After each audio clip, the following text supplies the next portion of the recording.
let's get into it and let's start talking about programming in Node. So getting started with Node. First thing you need are the right set of tools. All right, basically you need Node.js.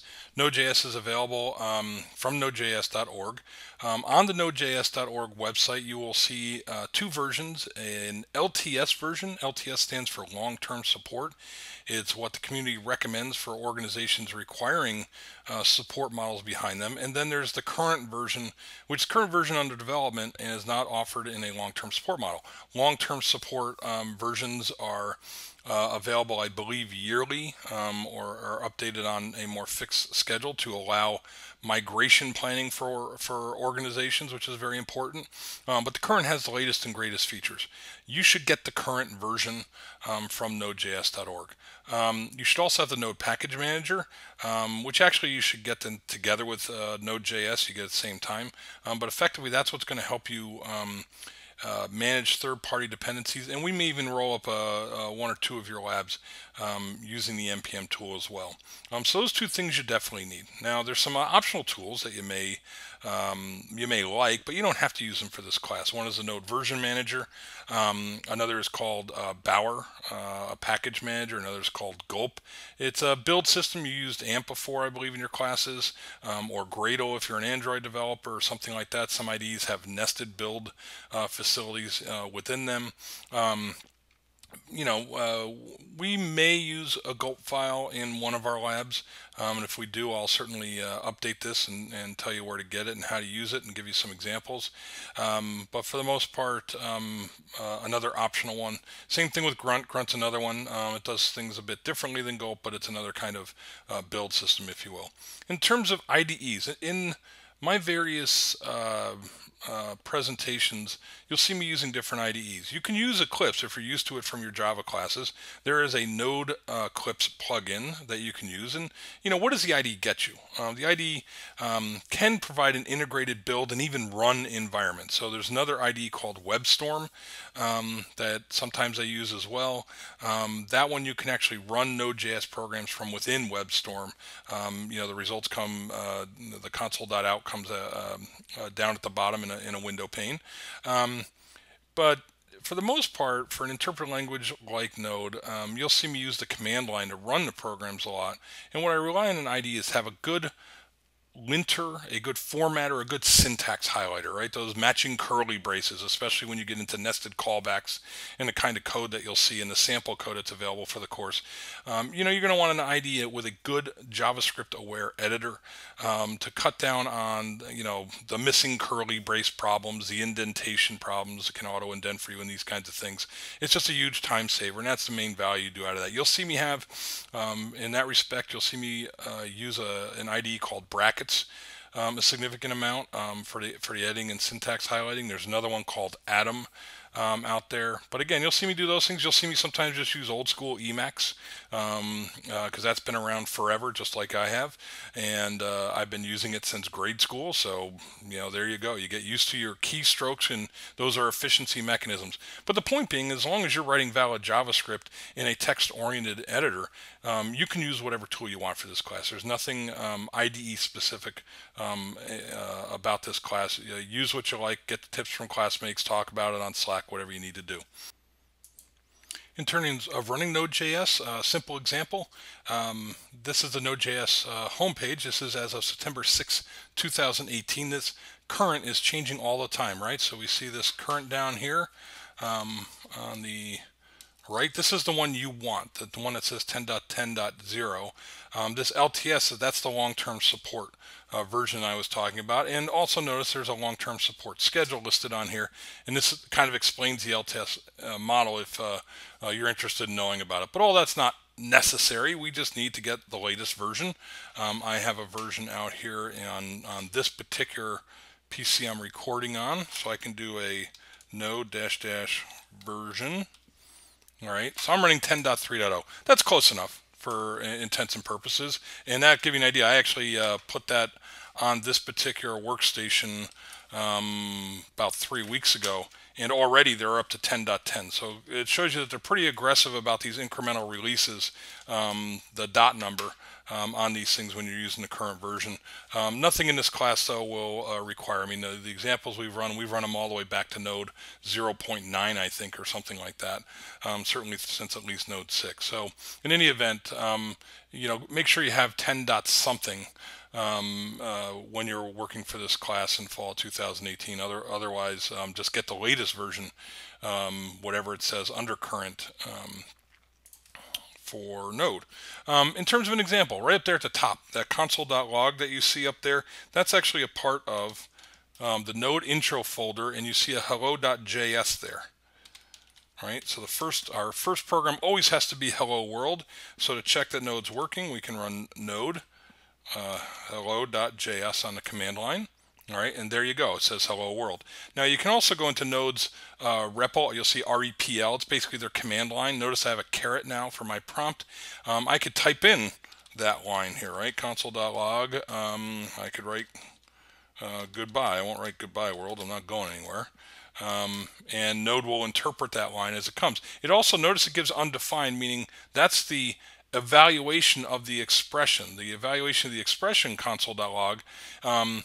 This goodbye is a result of executing a line of code, because that's a directive to write it out to the console. But the undefined is the actual value returned by the statement itself, right? So when you're an interpreter, you get that kind of statement style expression. I think I could go ahead and type in something like 4 plus 5, right? I get 9 back, because that's the evaluation of the expression.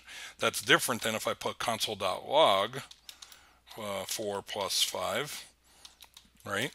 I get 9, but I get that undefined again. Again, that's because console.log is the outer, now the expression or the statement that was executed on that line. But in any event, I could also go into Node and I can use the .load directive, and I could load my hello.js that way, since it's in the current directory from where I started Node, and I get the same result. But of course, now I'm getting the undefined at the end. Control C twice, and I'm out of it. Okay, so that's your very first hello world program in Node. In terms of a first example, well, I just ran it for you. It was this example here, console.log hello.world. Well, hello space world. I mean, hello world is the example you always do in any programming language, so I felt compelled to do it. Our equivalent to system.out.println is console.log, but other than that, not a very interesting example. A few things, though, that are already different. Notice how that there's no overarching main function or class with a public static void main as in Java, no void main in a C program as an entry point. It's just going to start executing commands in the global scope. It has in the event queue. So one line, that's it, and then I can tell Node to execute that line. It's basically a process, an interpreter that's going to go through and execute that. But not really, I mean, not interesting in terms of where we're going with asynchronous and event loop driven behavior. This might be a little bit more interesting. Our second example, a very simple HTTP server. Well, there's a low-level HTTP library built in.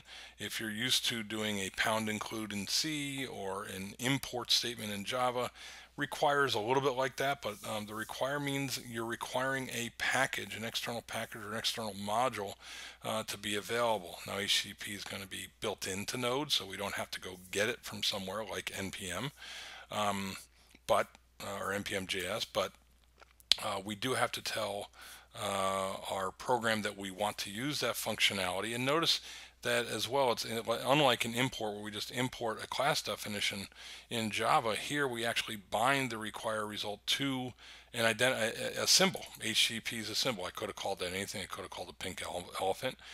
That's so I can access the features of the library. And we'll take a look at what API documentation and so forth for these modules looks like a little bit later. And again, we're going to talk about the HTTP module. You're going to do a homework assignment in it. But this is more to give you an idea of something that looks a little different in the code. So for example, we have this HTTP. It provides an API to create a server, create an HTTP server. Now, what goes in here, this is a function call, right? Create server is a function call right here. So my paren from here to here is a parameter. Well, Interestingly enough, my parameter is a function. You know what, I'm not doing that well with the mouse. So let me start scribbling again, as I know you love to see me do. But from here, and curly brace, this is code, right? Declared in line. In fact, because it's a function, it doesn't even have a function name in it, right? So this is an anonymous function declared in line as part of the parameter.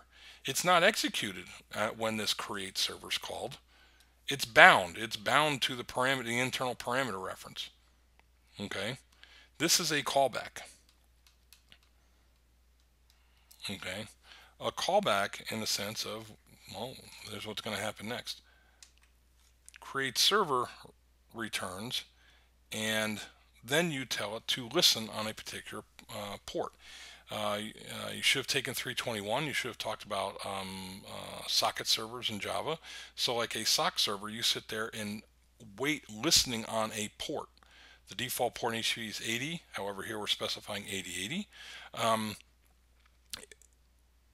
We are going to sit in, typically in Java's server socket class, we would sit there on an accept call and we would block, right? We would sit there and wait until incoming network traffic basically said, hey, port 8080, I have an incoming request. Interestingly enough, because we're asynchronous in JavaScript, we're not going to wait, and we are going to go ahead and drop down to console.log and execute it immediately. All right, and then we're going to sit there and wait on the listen call. Well, why are we doing console? I mean, how do we wait? Aren't we going to drop off the end of the program? Think about it. We have an event loop working, we have an event queue working.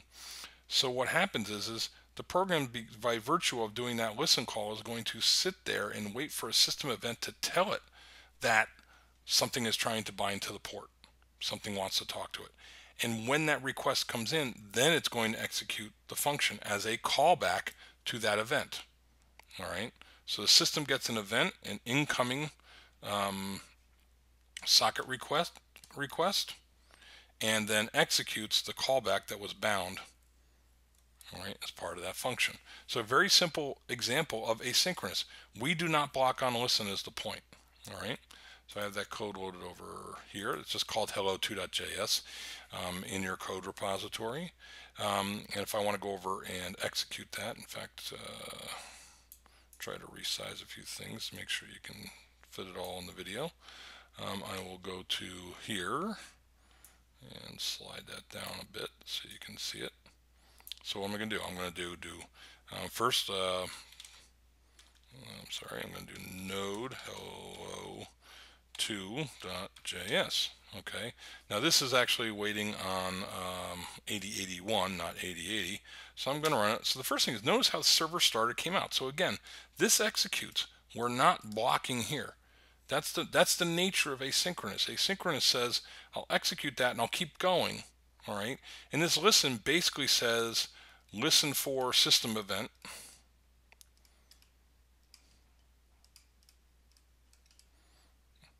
that an incoming socket connection on port 8081. All right, you can tell I don't write well in this digitizer. That's what that listen means. It's an event listener for a system event. And then when that happens, go and execute this callback. Okay, so let's go try it. Let's go. It's at port 8081.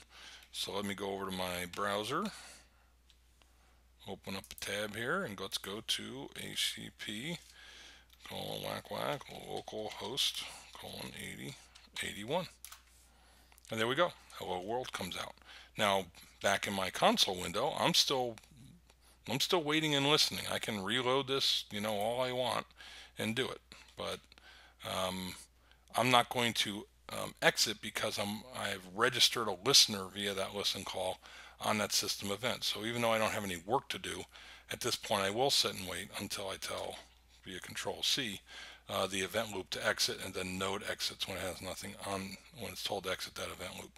Okay, so that's the basics of a very first example in Node.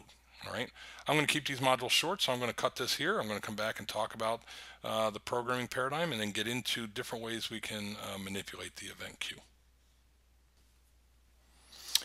Okay, so let's continue talking about our intro to Node, and as a refresher, where I'm going to start on this is a reminder of what we mean by functional and asynchronous programming.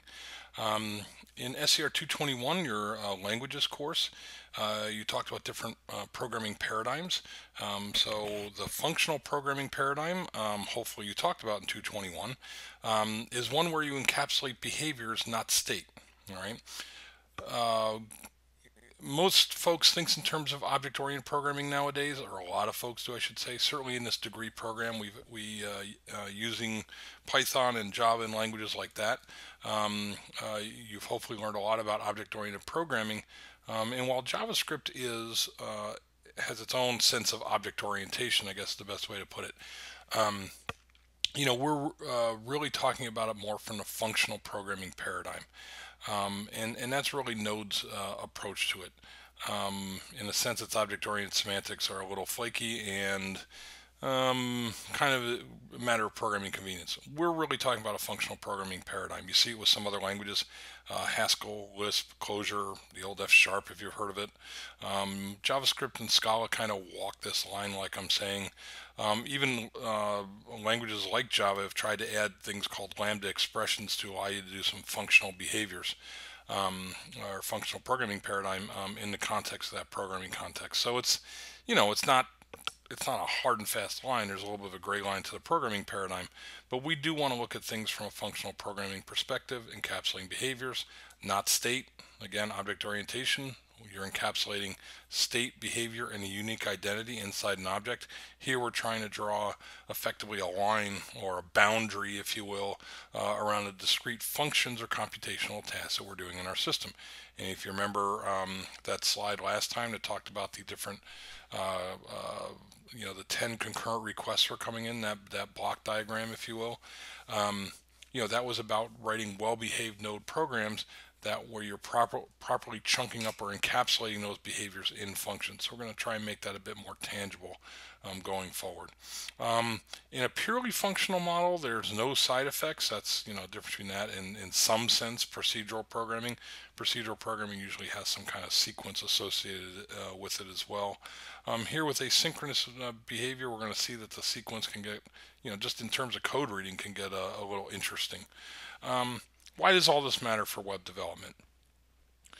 It matters for web development because in kind of the traditional, and I'm going to go back to my scribbling, in somewhat of a traditional model of programming in web development, when you had a request come in to your server, and here I'm thinking the container component model of the servlet engine, and so we had this Tomcat engine or whatever the servlet engine is, routing it into our system.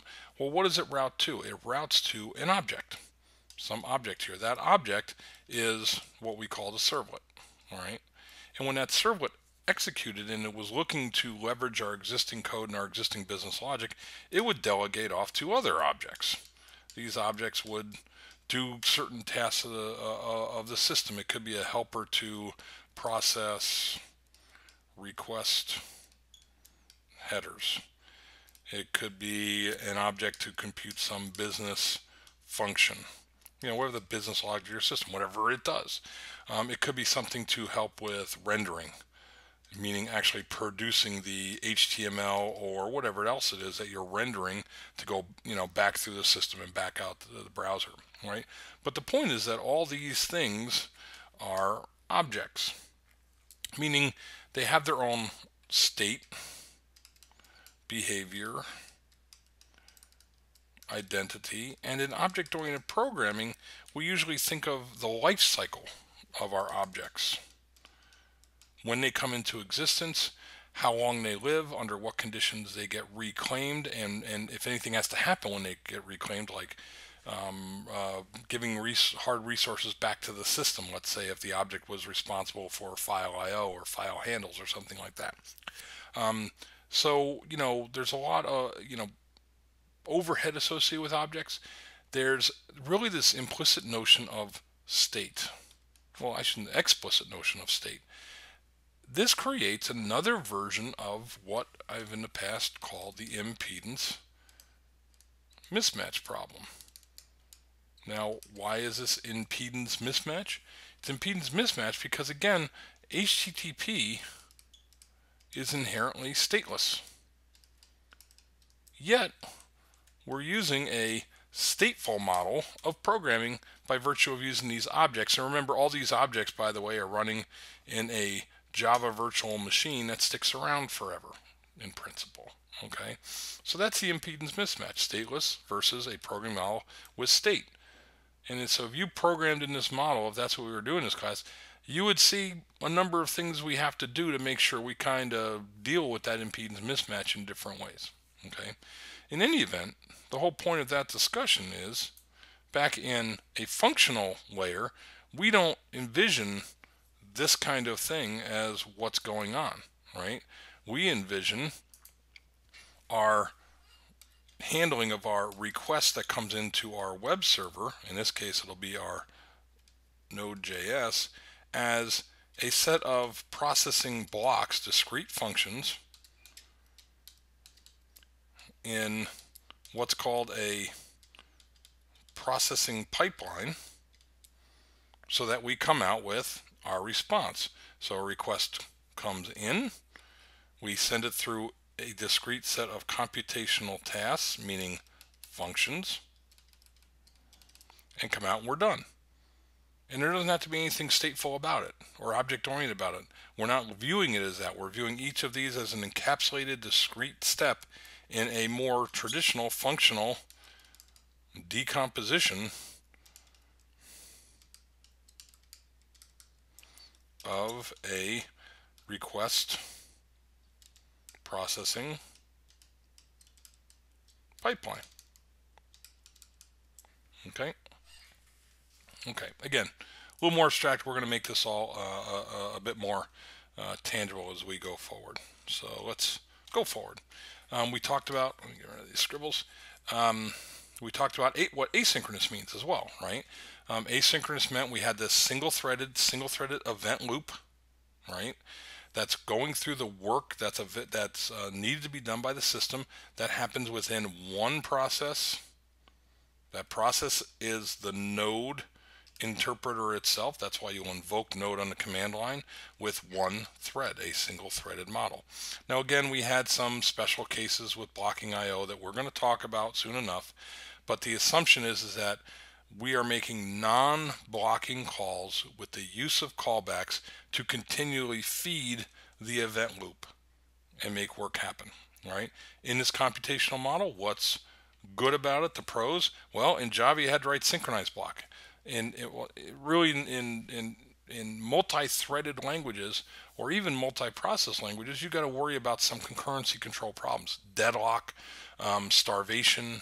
We'll have starvation potentially problems here, but particularly if you have multiple threads or multiple processes, you can have competition for resources causing bottlenecks, and you can have deadlocks, which means if you go out and grab and allocate resources in different ways, you can actually get the system to a point where it can't make any progress on any individual computational task it has. I'm assuming you've talked about deadlocks before in classes like operating systems, in 321, your distributed computing class, or perhaps even in your database class.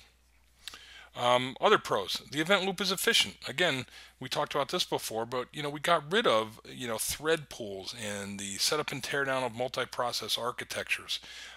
So that event loop is really lightweight, just chewing through the set of work that it needs to get to. Right. Part of the reason it's efficient is I don't have to do a context switch. Right. When I look at a multi-process model of computation, on a computer, right, a general purpose computer, right, your operating system is maintaining a process table, right? If I go to my command line over here and do the PS command, here's all the processes running on this computer right now, right? All those things are running, they all have different priorities, they're different, active at different times, right? When I do a web model where I'm having one process fork another one, that was the setup teardown we talked about. When the operating system looks, there's a data structure associated with each of these guys, right? You have to worry about what the runtime environment or runtime context looks of each of these, right? For example, your call stack, where you are in the program, what local variables you've declared, what pointers you have to heap space, all that stuff, right? And when your process is executed, all this stuff has to be brought into the direct computational environment of the CPU, the registers and so forth, and then it goes ahead and executes its set of instructions until it's done, and then it's got to relinquish the CPU resource and give all that stuff to the next guy, right? And so forth. And that's what the operating system does. That process of moving between these different things and setting it up is what a context switch is. And in a lighter weight but still relevant version, that happens even in a threading model within a single process. That process now of multiple threads has to know what's thread local or thread safe. It has to maintain data structures, whatever they are, monitors, semaphores, whatever it's using to manage the multi-thread architecture. In our component container model, it's got to worry about things like thread pools.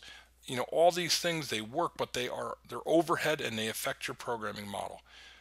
And the point here is, and no, we don't do any of that, right? We don't have a context switch. We just have work that sits on this event loop, right? And we don't context switch at the operating system level at all. Now, what are some cons of this? Well, we've got some cons. If you haven't seen this kind of code before, and you haven't been asynchronous programming before, just reading the code can look kind of strange at first, right? Last module, I even talked about this guy over here, right? With the embedded function as an anonymous function bound as a parameter, and this listen call that was asynchronous.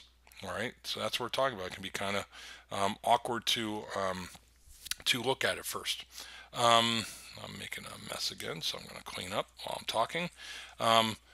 Threads are a natural extension of processing. So, we can talk about threading being more complicated, synchronized blocks, potential for deadlocks, but at the same time, they are a natural extension of the process architecture.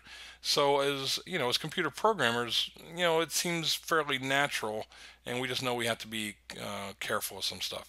Now, there's also some runtime deterministic troubleshooting problems that are difficult, but for the most part, at least they are a little bit more intuitive than the asynchronous model. The asynchronous model at runtime is going to give you almost a pseudo form of concurrency, rather than a more explicit form that a multi-process or a multi-threaded model that you will give. And then finally, the asynchronous model is, it's not natural to object orientation. With objects, we think of, again, encapsulate state, behaviors, and identity. In asynchronous processing, in functional programming, and particularly with JavaScript, since it has some notion of object orientation, this as well is going to feel a little bit awkward, if you will. All right. So we have to think naturally in terms of a functional, task-oriented, discrete units of computation model where each piece of work, it's like a job queue, is going to be grabbed off the queue, executed, and it's going to move on to the next piece of work. And if your particular thing needs to do more work, well, it gets back in line on the queue, right? We talked about that last time. Okay. Functional and asynchronous programming. So I talked about functional, I talked about asynchronous. So I was trying to erase. And these things go together, like as Forrest Gump would say, this is Forrest Gump and Jenny. I assume you've seen Forrest Gump. If you haven't, go watch it. First movie I took my wife to on my first date. Great movie. They go together like peas and carrots, functional and asynchronous programming. That event queue is important, that constant line of work, that hamster on the treadmill that I've talked about before. I think he even tried to draw it. How do you manipulate it? Well, the natural thing that you typically do is provide a callback. So again, going back to all the way back to here, this guy was a callback, this function, right, that was executed when the system event corresponding to this listen was set up. That's the kind of the most common natural way to do it. However, you do have some ways to manipulate or add work to the queue that we're going to talk about next. I actually talk about them in reverse order. I haven't listed them here, but one way is to make a blocking I/O call. A blocking I/O call that ends up on a worker thread corresponds to this part of the node architecture. Blocking I/O is such a common case that they are handling it in a multi-threaded internal thread pool way. It is transparent to you, although you do have to know if you're making an asynchronous or synchronous I/O call, and we will talk about that in a future session to come up soon. So that's one way. Another way is to use an event listener for a built-in event. That's what we're doing here. This callback turns into it's this callback back at this example again is waiting for an internal event that we essentially registered interest in when we called the listen or made the listen invocation as part of create server. You can emit your own event and write custom listeners. So you also have the ability to go and specify event types that you want to do and write your own custom listeners, or as part of your API, indicate what kind of events that your package, if you will, your node package will emit, and then somebody who's programming against your API, it isn't so much that they just make some kind of functional call, they actually register interest in events that your particular package, when it's executing, may emit, so that they can take their corresponding actions in the form of callbacks. And then there's an explicit manipulation of the queue in something called process.next tick. That's probably the most explicit scheduling mechanism that we have. Then there's also the notion of a timer. You've probably seen timers in other languages. Java certainly has them, where you basically say, hey, 5 seconds from now I want something to execute, or half a second from now and every half a second thereafter I want something to execute, some task. And so we're going to go through each one of these examples, starting with the next module.